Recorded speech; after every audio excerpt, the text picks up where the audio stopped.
I was talking to a client last week and she remarked that B2B was changing.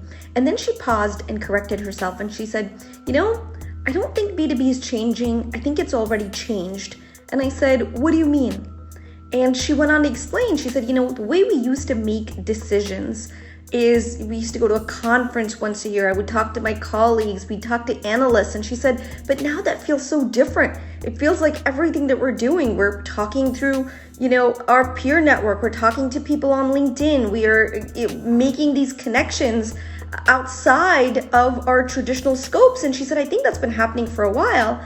And then she said, it dawned on me that this is probably how all our customers and clients are also thinking. And I told her that she was absolutely right. The world of B2B marketing, sales, there's this beautiful dance, if you can think about it that way. And traditionally, B2B buyers always accepted that the dance would go a certain way, that they would be led and they would follow, and the salesperson in the company had all the power, they had information that the buyer, desperately needed. They needed that to make their decision, but that has changed. That's no longer the case. In fact, the ideal B2B buyer, the modern B2B buyer, they don't want to be led. They want to do the leading. They want to lead the process.